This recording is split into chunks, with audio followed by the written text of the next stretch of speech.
قبلكم وليمكنن لهم دينهم الذي ارتضى لهم وليبدلنهم من بعد خوفهم أمنا يعبدونني لا يشركون بي شيئا ومن كفر بعد ذلك فأولئك هم الفاسقون.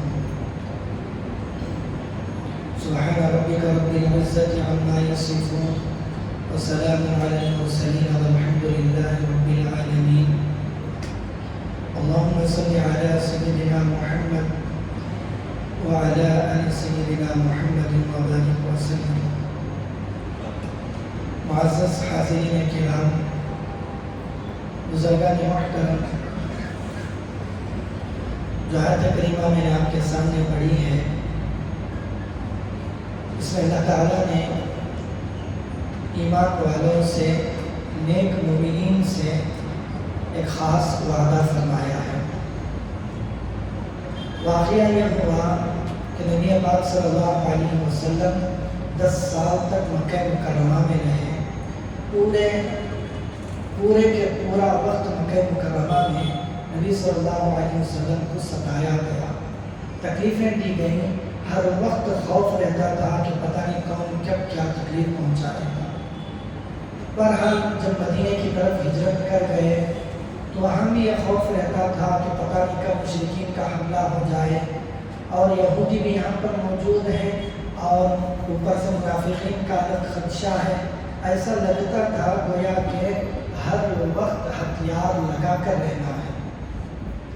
کسی نے پوچھ لیا، یا رسول اللہ صلی اللہ علیہ وسلم، یہ آخر کب تک چلے گا کہ ہم خوف کے عالم میں کب تک رہیں گے؟ آخر ہم کبھی ہتھیار نکال کر امن کے ساتھ، سکون کے ساتھ، چین کے ساتھ رہ بھی سکیں گے؟ تو اللہ تعالیٰ نے آیت نازل فرمائی کہ ہاں وہ وقت ضرور آئے گا۔ اللہ تعالیٰ نے ان آیتوں میں وہی وعدہ فرمایا ہے، وعد اللہ الذین آمنوا منکم لَيَسْتَخْلِفَنَّهُمْ كَمَا اسْتَخْلَفَ الَّذِينَ مِنْ قَبْلِكُمْ۔ اللہ ایمان والوں سے وعدہ کرتے ہیں کہ وہ تمہیں ضرور خلافت عطا کریں گے، جیسا کہ تم سے پہلے لوگوں کو اللہ تعالیٰ نے خلافت عطا فرمائی۔ یعنی پہلے لوگوں سے مراد بنی اسرائیل کے جو لوگ تھے، اللہ نے ان بنی اسرائیل کے لوگوں کو ان کے ایمان کی وجہ سے، ان کے اعمال صالحہ کی وجہ سے اللہ نے ان کو خلافتیں بھی عطا فرمائی، حکومتیں بھی عطا فرمائی، سلطنتیں بھی اللہ نے ان کو عطا فرمائی۔ تو اللہ کہتے ہیں کہ اگر تمہارے اندر بھی وہ صفات موجود رہے تو پھر اللہ تعالیٰ نے يَسْتَخْلِفَنَّهُمْ كَمَا اسْتَخْلَفَ الَّذِينَ مِنْ قَبْلِكُمْ، جیسا کہ تم سے پہلے اللہ نے لوگوں کو خلافتیں عطا فرمائی، ایسا ضرور تم لوگوں کو بھی خلافت عطا فرمائے۔ یہ پہلا وعدہ۔ دوسرا وعدہ، وَلَيُمَكِّنَنَّ لَهُمْ دِينَهُمُ الَّذِي ارْتَضَىٰ لَهُمْ۔ اللہ تعالیٰ نے تمہارے لیے جس دین کو پسند کیا ہے، جو دین اللہ تعالیٰ نے مبارک تمہیں عطا فرمایا ہے، اللہ تعالیٰ اس دین کو غلبہ عطا فرمائے۔ یعنی پورے عالم کے اندر اگرچہ کہ یہ دین بالکل پستا ہوا نظر آ رہا ہے، مدینے کے اندر چند مٹھی بھر مسلمان ہیں، ابھی کمزور سمجھے جا رہے ہیں، ہر طرف ان مسلمانوں کے خلاف آوازیں اٹھ رہی ہیں، لیکن اللہ نے کہا وَلَيُمَكِّنَنَّ لَهُمْ دِينَهُمُ الَّذِي ارْتَضَىٰ لَهُمْ، اللہ اس پسندیدہ دین کو غلبہ دے کر رہیں گے۔ پھر کیا ہوگا؟ وَلَيُبَدِّلَنَّهُمْ مِنْ بَعْدِ خَوْفِهِمْ أَمْنًا، اللہ نے تیسرا وعدہ فرمایا، تم جو خوف و ہراس کے ماحول میں زندگی گزار رہے ہو، اللہ تمہارے اس خوف کو امن سے بدل دے گا۔ یہ 3 خوشخبریاں بلکہ 3 وعدے اللہ تعالیٰ نے ایمان والوں کے ساتھ فرمائے ہیں۔ اور ہوا بھی کہ جناب نبی پاک صلی اللہ علیہ وسلم کی زندگی ہی میں یہ اللہ کے وعدے پورے ہونے شروع ہو گئے۔ جب نبی پاک صلی اللہ علیہ وسلم فتح مکہ کا موقع آیا، دیکھ لیجئے، ادھر فتح مکہ ہوا، ادھر خیبر فتح ہوا، پھر ادھر ملک یمن بھی فتح ہو گیا۔ اللہ تعالیٰ نے نبی پاک صلی اللہ علیہ وسلم کی زندگی ہی میں اسلامی حکومت میں مختلف ملکوں کو داخل کر دیا۔ پھر نبی پاک صلی اللہ علیہ وسلم گئے جناب ابو بکر صدیق رضی اللہ عنہ کے زمانے میں تو ملک ایران کی طرف، ملک شام کی طرف بھی لشکر روانہ ہو گئے، ملک مصر کی طرف بھی لشکر روانہ ہو گئے، اور اللہ تعالیٰ نے حضرت ابو بکر صدیق رضی اللہ عنہ کو مختصر سا وقت عطا فرمایا تھا۔ آپ کی وفات کے وقت اللہ نے ان کے دل میں یہ الہام، یہ بات ڈالی کہ تم جاتے جاتے عمر کو خلیفہ بنا دو۔ جب حضرت عمر رضی اللہ عنہ خلیفہ بنے تو آسمان نے دیکھا، زمین گواہ ہے کہ پوری دنیا میں نبیوں کے بعد اگر سب سے بہترین خلافت اگر کسی کی چلی ہے تو وہ سیدنا عمر بن خطاب رضی اللہ عنہ کی۔ پوری دنیا کے اندر ایسی مثالی حکومت کہیں بھی نہیں مل سکتی کہ آپ کے زمانے میں ملک ایران کا اکثر حصہ، ملک شام پورا کا پورا، ملک مصر، الگ الگ علاقے اسلام کی ماتحتی میں داخل ہو گئے، اور اللہ نے جو وعدہ فرمایا تھا کہ دین کو غلبہ عطا کریں گے، پیارے نبی صلی اللہ علیہ وسلم نے فرمایا کہ میرے بعد 30 سال تک خلافت رہے گی۔ یہ 30 سال کے درمیان اللہ نے اسلام کو بہت دور دور تک پہنچا دیا۔ حضرت عمر کے بعد جناب حضرت عثمان غنی رضی اللہ عنہ آئے۔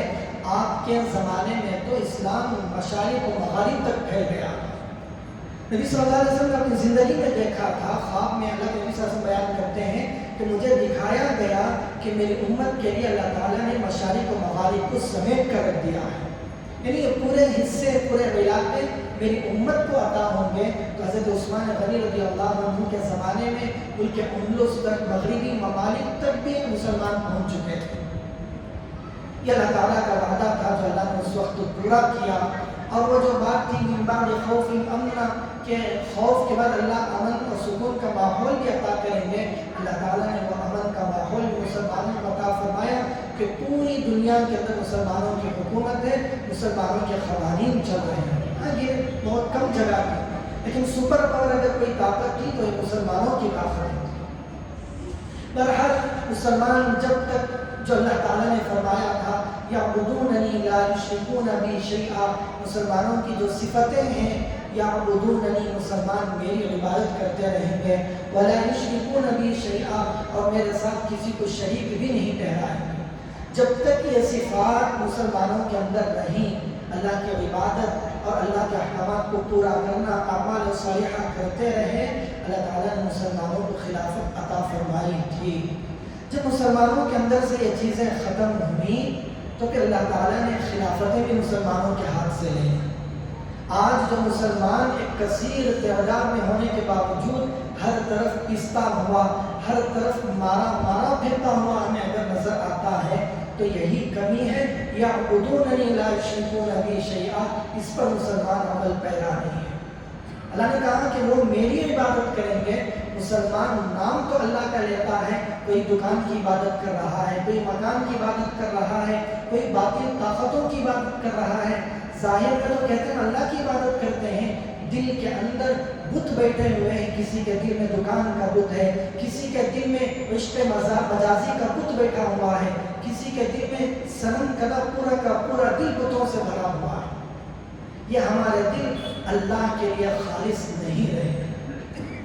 ہم نے شرک خفی بھی کیا، اللہ سے جو وعدہ ہم نے کیا تھا وہ وعدہ ہم نے توڑا، تو اللہ تعالیٰ نے مسلمانوں سے غلبے کو چھین لیا۔ آج بھی یہ وعدہ قیامت تک کے لیے ہے۔ اگر مسلمان صحیح راستے پر آ جائیں گے تو پھر اللہ تعالیٰ قیامت تک مسلمانوں کو پھر خلافتیں عطا فرمائیں گے، طاقتیں عطا فرمائیں گے۔ پھر دنیا دیکھے گی کہ مسلمانوں کی شریعت کے ذریعے سے، خلافت کے ذریعے سے دنیا کے اندر کیسے امن و سکون بحال ہوتا ہے۔ آج اسلام کا نام ختم ہوا، اسلامی خلافتیں ختم ہوئی، تو آپ دیکھ سکتے ہیں کہ دنیا کی کیا حالت ہوئی۔